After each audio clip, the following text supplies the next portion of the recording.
আসসালামু আলাইকুম। শিক্ষণীয় ইসলামিক গল্পে আপনাদের স্বাগতম। এক প্রাচীন জনপদে ঘটেছিল এক আশ্চর্য ঘটনা। এক সুন্দরী তরুণীর মোহে পড়ে তিনজন প্রভাবশালী ব্যক্তি এমন এক পথে পা বাড়ায় যা শেষ পর্যন্ত তাদের জীবনেই ডেকে আনে ভয়াবহ ধ্বংস। ক্ষমতা, অহংকার আর অন্ধ আকাঙ্ক্ষা কিভাবে মানুষকে পতনের দিকে ঠেলে দেয়, এই গল্পে রয়েছে সেই গভীর শিক্ষা। জানতে চাইলে চলুন ফিরে যাই সেই প্রাচীন জনপদের ঘটনায়। প্রাচীন এক জনপদের প্রান্তে, যেখানে দিগন্ত জোড়া সবুজ প্রান্তর আর নীল আকাশের মিতালি, সেখানে বাস করত এক সহজ সরল রাখাল যুবক। তার দিন কাটত মেষের পালের পেছনে ছুটে আর বাঁশির সুরে মেঠো পথ মুখরিত করে। তার জীবন ছিল সাদামাটা, অভাব থাকলেও ছিল না কোনো অভিযোগ। কিন্তু একদিন এক বিকেলে বনের ধারে জল আনতে গিয়ে সে যা দেখল তা তার জীবনের মোড় ঘুরিয়ে দিল।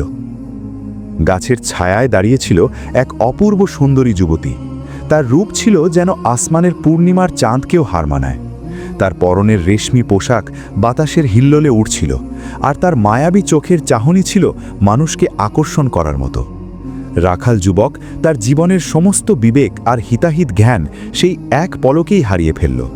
তার মনে হলো এই পৃথিবীতে এই নারীর চেয়ে সুন্দর আর কিছুই হতে পারে না। সে তার মেষের পালের কথা ভুলে গেল তার কুঁড়ে ঘরের কথা।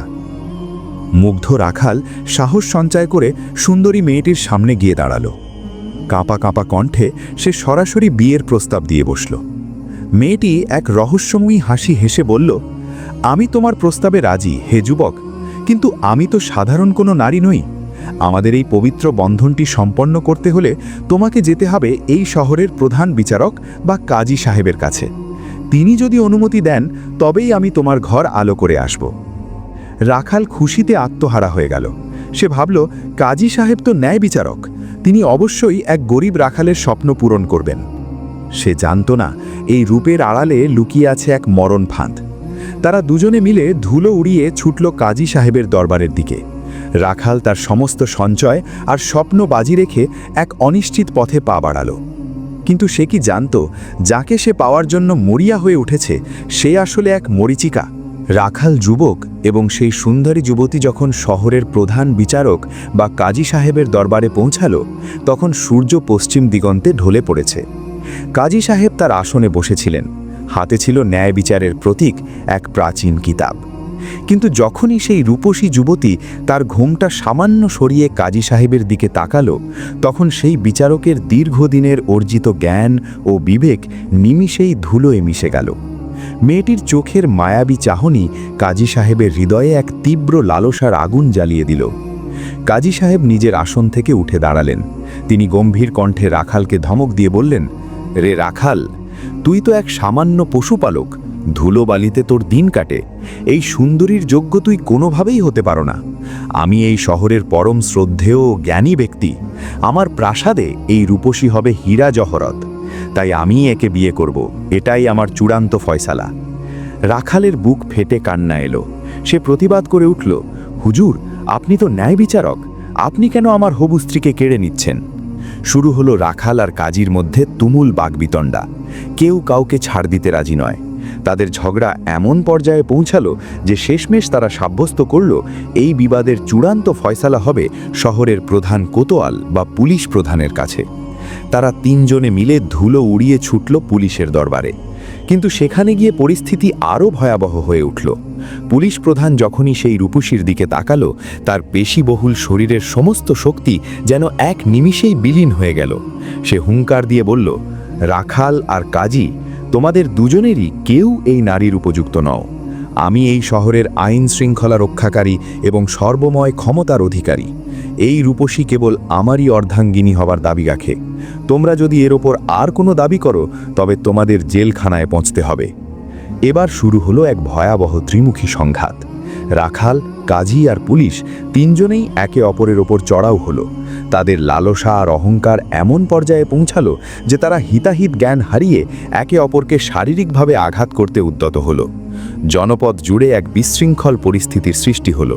তারা ভুলে গেল তাদের সম্মান, তাদের পদমর্যাদা আর তাদের ঈমান। তখন সেই সুন্দরী মেয়েটি এক রহস্যময় ও বিদ্রুপাত্মক হেসে বলল, তোমরা তিনজনেই তো আমাকে পেতে চাও, কিন্তু আমি কার হব তার সিদ্ধান্ত আমি নিজেই দেব। তোমরা এক কাজ করো, আমি সামনের ওই ধুধু প্রান্তরের দিকে দৌড় দেব। তোমরা তিনজনে আমার পিছু পিছু ছুটবে। যে আমাকে সবার আগে স্পর্শ করতে পারবে আমি তার গলায় বরমাল্য তুলে দেব। শর্ত শুনে তিনজনের চোখেই লালসার আগুন দ্বিগুণ হয়ে জ্বলে উঠল। তারা প্রত্যেকেই ভাবল আমিই হব এই রূপসীর একমাত্র মালিক। তারা প্রস্তুত হলো জীবনের শ্রেষ্ঠ দৌড়ের জন্য। মেয়েটি বাতাসের বেগে ছুটতে শুরু করল। তার পেছনে ছুটল মোহগ্রস্ত সেই তিন ব্যক্তি। তাদের চোখে তখন কেবল সেই রূপসীর উড়ন্ত আঁচল আর মোহনীয় শরীর। তারা কি জানত এই দৌড় তাদের কোথায় নিয়ে যাচ্ছে, নাকি এই রূপের আড়ালে লুকিয়ে আছে অন্য কোনো রহস্য? সেই মায়াবী রূপসী বাতাসের বেগে ছুটতে শুরু করল, আর তার পেছনে হিতাহিত জ্ঞান হারিয়ে ছুটল সেই তিন মোহগ্রস্ত ব্যক্তি, রাখাল, কাজী এবং পুলিশ প্রধান। তাদের চোখে তখন কেবল সেই নারীর উড়ন্ত আঁচল আর মোহনীয় রূপ। পায়ের নিচের তপ্ত বালু বা পথের কাঁটা কোনো কিছুই তাদের গতিরোধ করতে পারল না। তারা প্রত্যেকেই ভাবছিল আমিই তাকে প্রথম স্পর্শ করব, আমি হব এই পৃথিবীর শ্রেষ্ঠ রূপসীর মালিক। ছুটতে ছুটতে তারা জনপদ ছাড়িয়ে এক নির্জন প্রান্তরে এসে পৌঁছাল। সূর্যের আলো তখন ফিকে হয়ে আসছে, চারদিকে এক রহস্যময় নীরবতা। হঠাৎ সেই সুন্দরী মেয়েটি এক পলক পেছনে ফিরে তাকাল। তার চোখে তখন কোনো মায়া ছিল না, ছিল এক বিদ্রুপাত্মক হাসি। সে আরও দ্রুত বেগে দৌড়াতে লাগল। তিনজনের মধ্যে প্রতিযোগিতা আরও তীব্র হল। তারা একে অপরকে ধাক্কা দিয়ে সরিয়ে সামনে যাওয়ার আপ্রাণ চেষ্টা করতে লাগল। লালসা তাদের এতটাই অন্ধ করে দিয়েছিল যে সামনে যে এক বিশাল অন্ধকার গর্ত ওত পেতে আছে তা তারা টেরই পেল না। হঠাৎ করেই সেই রূপসী মেয়েটি এক লাফে সেই গর্তের ওপার চলে গেল, কিন্তু পেছনে থাকা সেই তিন ব্যক্তি, রাখাল, কাজী এবং পুলিশ, নিজেদের সামলাতে পারল না। একে একে তারা সেই গভীর গর্তের অতল গহ্বরে আছাড় খেয়ে পড়ল। গর্তটি ছিল অন্ধকার, সংকীর্ণ এবং শিউরে ওঠার মতো শীতল।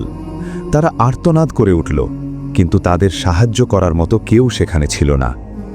গর্তের ওপর দাঁড়িয়ে সেই সুন্দরী মেয়েটি এবার তার আসল রূপ ধারণ করল। তার সেই মায়াবী চেহারা মুহূর্তেই মিলিয়ে গেল।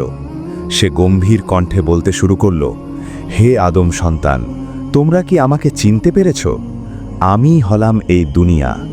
আমার বাহ্যিক সৌন্দর্য দেখে তোমরা মুগ্ধ হও, আমার পেছনে অন্ধের মতো ছুটতে থাকো। তোমরা ভুলে যাও তোমাদের বিবেক, তোমাদের আমল আর তোমাদের স্রষ্টাকে।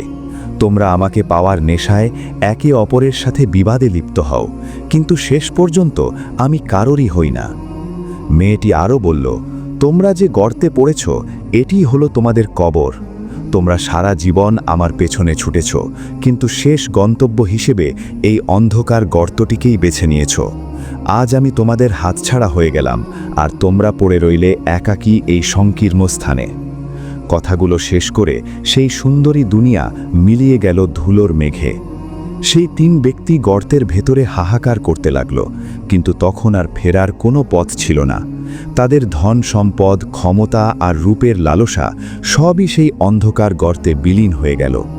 প্রিয় দর্শক, এই গল্পের শিক্ষা অত্যন্ত গভীর। আমরা প্রতিদিন যে দুনিয়ার মোহে পড়ে আখিরাতকে ভুলে যাই, সেই দুনিয়া আসলে এক মরীচিকা। আমরা এর পেছনে যত বেশি ছুটব, কবরের সেই অন্ধকার গর্ত আমাদের তত কাছে চলে আসবে। আল্লাহ তাআলা আমাদের সবাইকে দুনিয়ার এই ক্ষণস্থায়ী মোহ থেকে মুক্ত হয়ে পরকালের পাথেয় সংগ্রহ করার তৌফিক দান করুন। আমিন।